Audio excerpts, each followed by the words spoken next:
Monsieur Le Canuet, avant-hier, vous nous avez présenté votre plan de progrès économique. De quoi allons-nous nous entretenir aujourd'hui? Eh bien, aujourd'hui, nous allons parler des problèmes sociaux.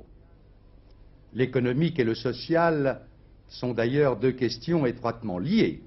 On ne cherche à développer la production économique que pour améliorer la situation des hommes.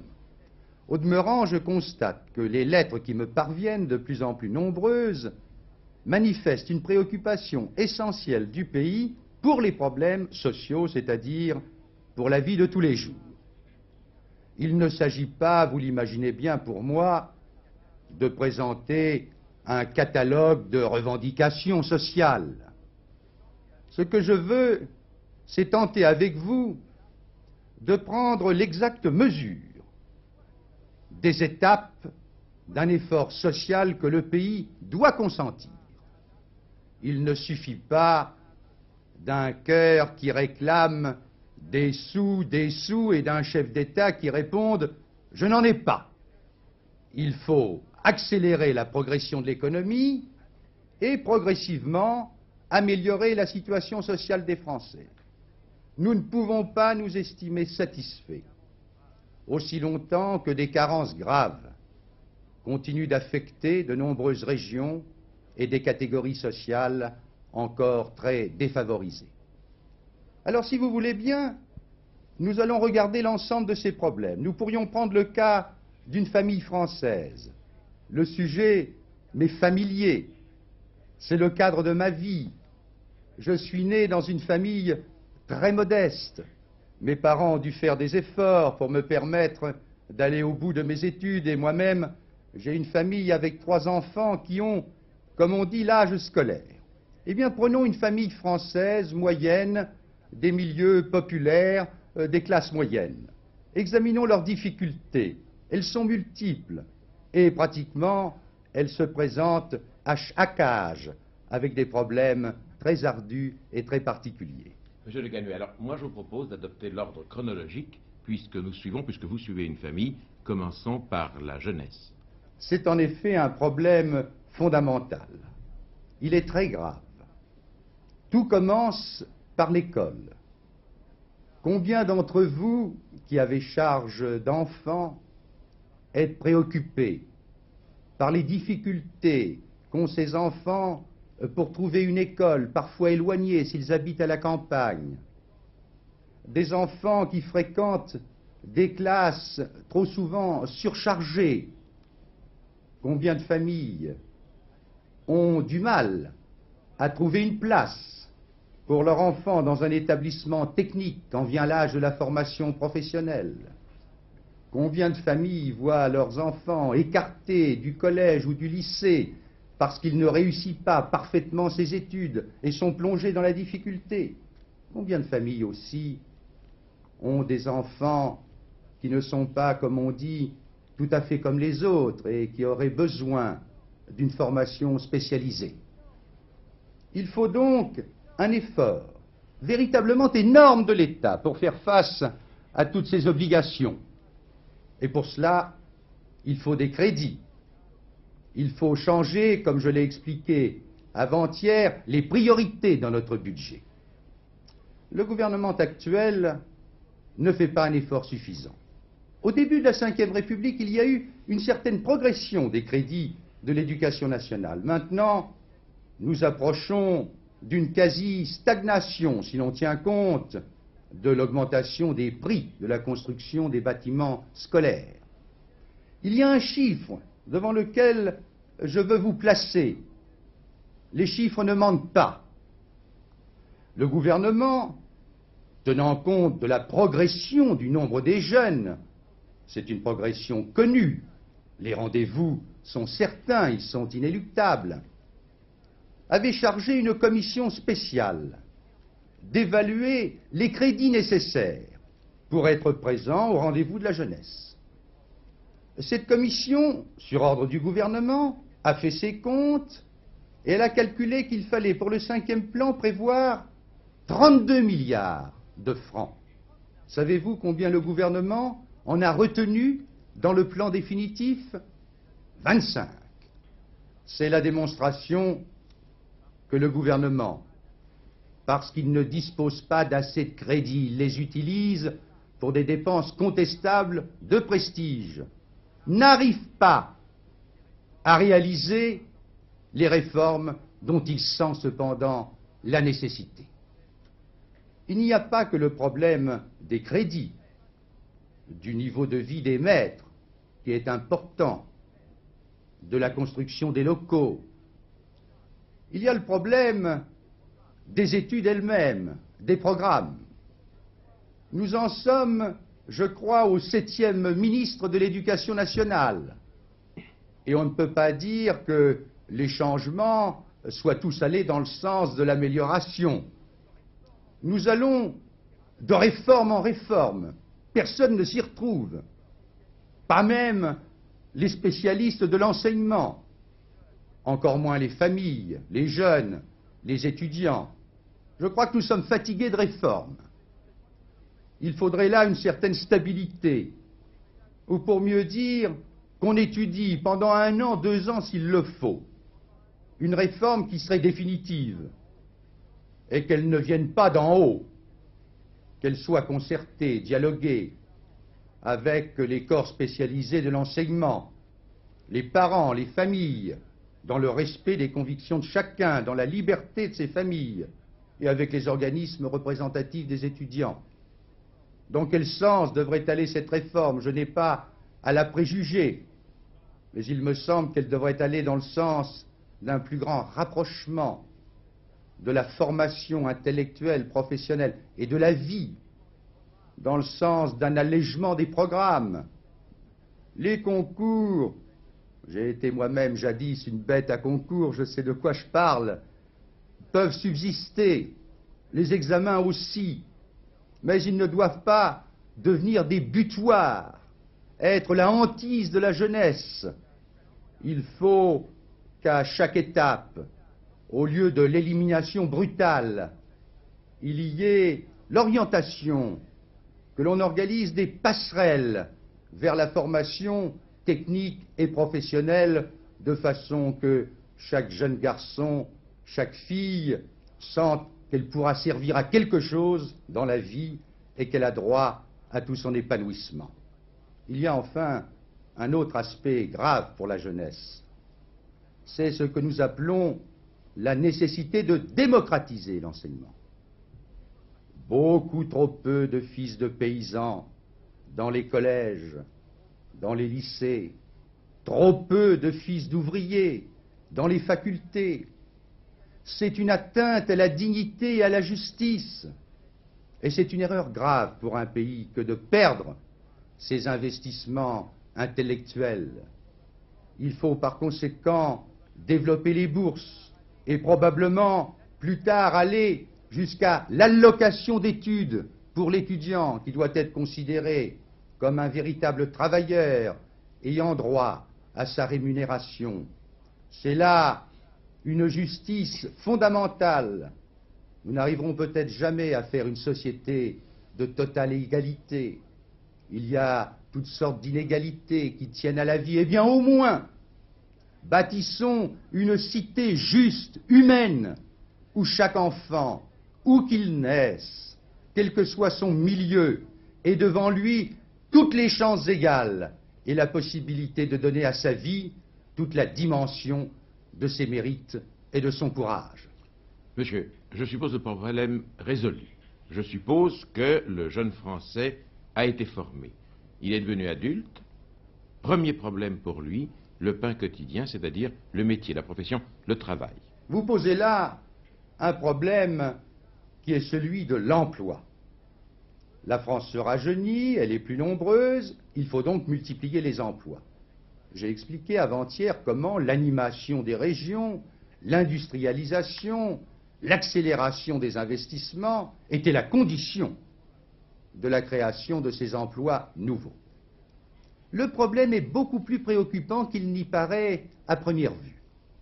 Certes, la France n'est pas un pays malheureux, mais nous avons tout de même encore actuellement 150 000 chômeurs, auxquels s'ajoutent 150 000 jeunes qui, munis de certificats, voire de diplômes, n'ont pas leur entrée dans les professions. Ça fait tout de même 300 000 personnes qui n'ont pas de travail.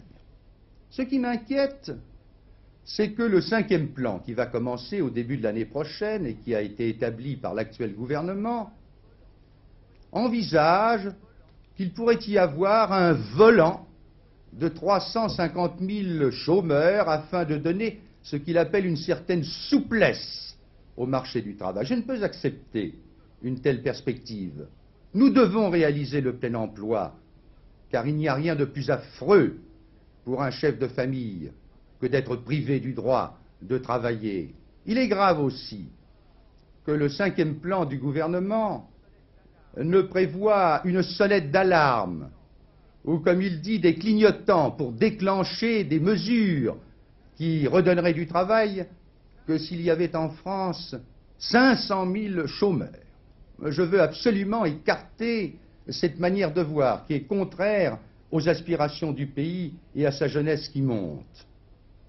Il n'y a pas que le chômage total. Il y a un certain chômage partiel. Et je ne vise pas seulement les régions qui souffrent d'un manque de développement, c'est le cas de la Bretagne, condamnée à un exode dans les 10 années qui viennent de plus de 200 000 des siens, ce qui est une injustice pour elle. Je ne parle pas seulement de certaines régions du centre.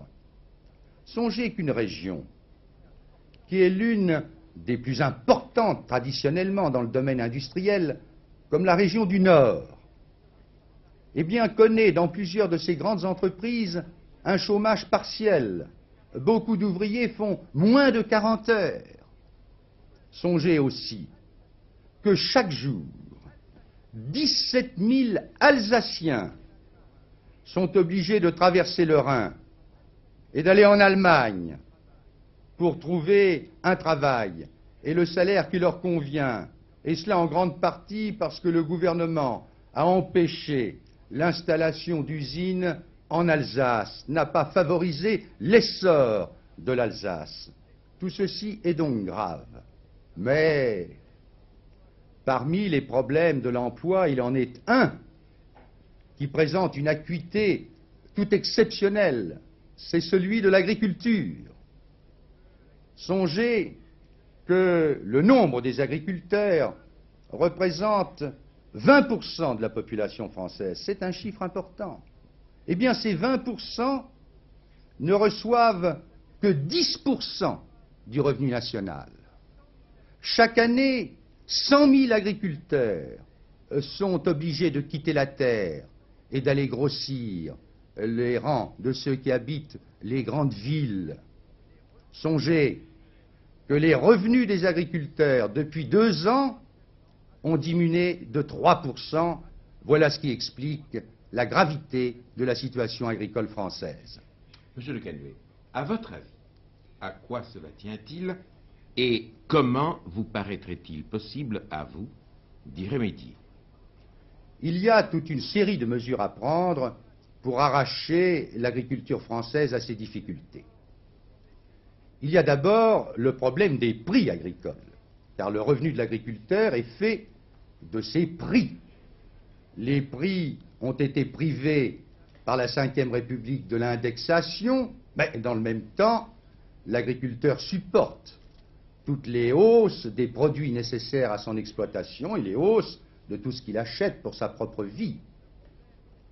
Il y a ensuite le problème des structures de l'agriculture qui ne peuvent se mettre en mouvement que si les prix sont rémunérateurs. Et les structures, pour évoluer, pour permettre la modernisation des groupements et de la commercialisation des produits agricoles, supposent au préalable un très grand effort d'équipement. Or, là encore, comme pour l'éducation nationale dont je parlais il y a un instant, nous constatons que le gouvernement a réduit dans son budget de l'année prochaine les crédits d'équipement qui devaient être de 2,6 milliards à 1,6 milliard.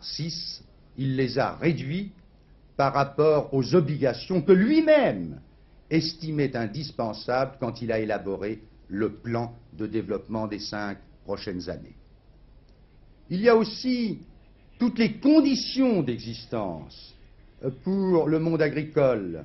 Un habitat généralement vétuste, très souvent plus que centenaire, des maisons privées de confort, privées encore très souvent de l'adduction d'eau. Songez, Monsieur Zitrone, qu'il n'y a qu'une télévision pour 8 exploitations agricoles. C'est un signe de difficulté de vie quand on sait tout l'intérêt que les Français portent à la possession d'un récepteur de télévision. Bref, les ruraux veulent à juste titre ce qu'ils appellent la parité. Ils la demandent et ce n'est que justice. Les parlementaires ont essayé de l'obtenir du gouvernement. Ils ont demandé, voici déjà bien des années, à être réunis en session spéciale. Le pouvoir, contrairement à la Constitution, leur a interdit de se réunir. Alors le monde paysan, qui est par définition le monde de l'équilibre, de la sagesse, s'est révolté. Nous avons eu les barrages de route, tant il est vrai que lorsque les aspirations d'un pays ne peuvent pas s'exprimer normalement par les professions, les syndicats et le Parlement, fatalement, la révolte et la colère se produisent et se manifestent. Les paysans n'ont donc pas reçu la parité, inscrite tardivement dans la loi et qui ne se réalise pas dans les faits. Mais le fond du problème agricole, c'est le marché commun. Le gouvernement lui-même, pendant des années, a reconnu, après s'être converti à l'idée d'Europe, que l'agriculture ne pouvait être sauvée que grâce au marché commun agricole. Pourquoi?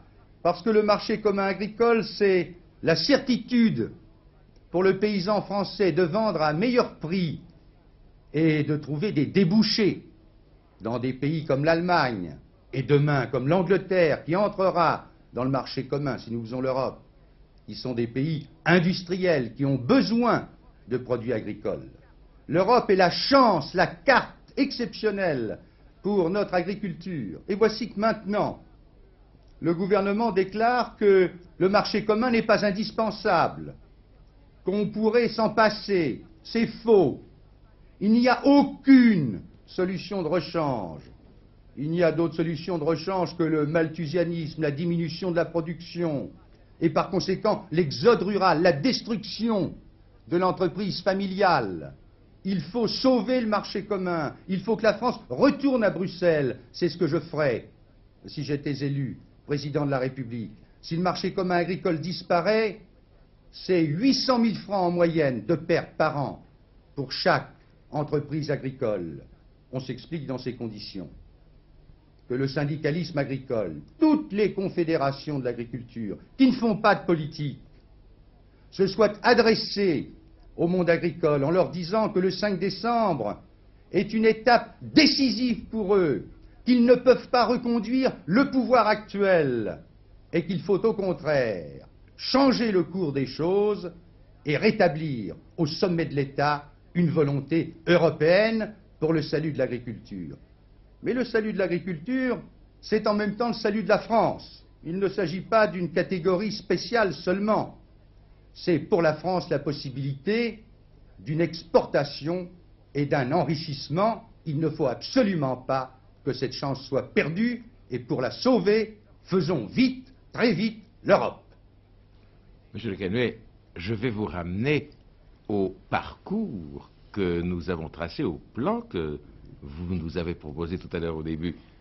Nous revenons à la famille française. Alors, supposons que le chef de famille ait trouvé du travail, qu'il ait un emploi. Il y a tout de même un problème quotidien, un problème constant. C'est le problème du logement. C'est un problème qui reste crucial. Je dirais même que l'une des tares les plus graves de la Ve République, qui a disposé, et Dieu sait qu'elle s'en vante, de 7 années de stabilité sans entrave, c'est d'avoir échoué dans le domaine du logement, là où tous les autres pays modernes ont réussi et depuis longtemps. Nous piétinons autour de 400 000 logements par an. Encore faudrait-il déduire les résidences secondaires de ce chiffre. L'Italie construit davantage. L'Allemagne construit plus de 600 000 logements par an. Non seulement nous construisons peu, mais nous construisons dans une qualité contestable. La moyenne des logements français comprend 3 pièces et demie, 5 en Allemagne, en Hollande. Les familles nombreuses ne trouvent pas les possibilités d'un logement décent. Les jeunes ménages paient des loyers extrêmement chers après avoir fait de longues et vaines attentes dans tous les offices du logement. Il y a donc la nécessité de tout un renversement des perspectives. Il faut créer des réserves foncières. Dans les grandes villes, des autoroutes de dégagement. Il faut respecter le droit de propriété. Mais il faut aussi lutter contre la spéculation en modifiant au besoin la fiscalité. Il faut créer des sociétés hypothécaires, indexant les prêts sur la valeur du logement. Bref, il faut tout un élan. Ce qui a été fait en Allemagne peut l'être en France. J'estime que dans un délai très rapide, en changeant les options du budget, en stimulant l'initiative privée, nous pourrions atteindre, nous aussi, le rythme indispensable des 600 000 logements, faire cesser la honte des taudis, des logements vétustes, faire cesser le fait que 900 000 jeunes foyers français sont obligés de s'entasser dans le même appartement avec d'autres familles. Il y a là non seulement une revendication, mais un appel à la dignité. L'homme a le droit à son toit. C'est là le sens même de son indépendance. Mais bien entendu, si l'État doit faire un très grand effort pour le logement, il faut que les Français acceptent de le faire. Il faut qu'ils acceptent de payer, comme le font les autres peuples modernes, un loyer juste, mais raisonnable. Et il faut qu'ils reprennent goût à l'épargne, en garantissant que cette épargne ne sera pas perdue dans des dévaluations. Il faut donner là des indexations, des garanties pour l'épargne. Nous ne pouvons pas rester par conséquent dans la situation actuelle. Il y a tout un effort nouveau, effort de l'État, effort des Français pour leur donner la dignité du logement. Et alors, la fée du logis, la femme. La femme prend une importance de plus en plus grande dans la société. Elle a droit et elle acquiert, et je m'en réjouis de plus en plus, l'égalité. Et tout ce qui peut assurer sa libération doit être accompli. La fée du logis, c'est notamment le cas de la mère de famille qui doit travailler au dehors, avoir une profession. Une femme française sur 2 travaille en dehors de sa maison. Eh bien, ces femmes-là font 80 heures par semaine de travail. Il faut les aider. Comment? Eh bien, par l'organisation sociale de l'aide ménagère. Cela veut dire des crèches, des garderies d'enfants, des écoles maternelles, des mouvements qui doivent être libres, sportifs, culturels, pour s'occuper des enfants, pendant que le mari et la femme sont à leurs obligations professionnelles. Cela veut dire l'aménagement du temps de travail, la journée continue, l'étalement des vacances. Je ne peux en quelques secondes traiter au fond tous ces problèmes, mais ils sont dans ma préoccupation, car le rôle de la femme sera de plus en plus déterminant dans la société moderne. Le temps s'écoule, monsieur Le Quesnay. Alors, je vous ramène à l'ordre chronologique. Les personnes âgées. Les personnes âgées. C'est le problème où l'émotion française doit être la plus forte. C'est le problème de la solidarité. La solidarité, elle doit s'exercer envers tous ceux qui sont dans la souffrance ou qui sont dans la reconnaissance du cœur des Français. C'est le cas des anciens combattants qui doivent être honorés, des rapatriés d'Algérie qui doivent obtenir une juste indemnisation. Et c'est bien entendu le cas de tous ceux qui ont travaillé et qui arrivent au soir de leur vie. Il faut distinguer plusieurs aspects. Avant d'être tout à fait vieux, quand on arrive à ce qu'on appelle l'âge mûr, il faut trouver pour ce troisième âge des activités moins fatigantes que celles que peut assumer un homme jeune, des activités conformes à l'expérience d'une personne qui a pris de l'âge. Il ne faut pas laisser ces gens en dehors du travail. Et puis il y a les ressources. Et là, la situation reste cruelle. Sur 7 millions de personnes âgées de plus de 60 ans, 850 000 doivent se contenter de 4 francs 65 par jour. 2 250 000 de 8 nouveaux francs par jour. Voilà 3 millions de personnes âgées qui sont pratiquement, osons le dire, des indigents.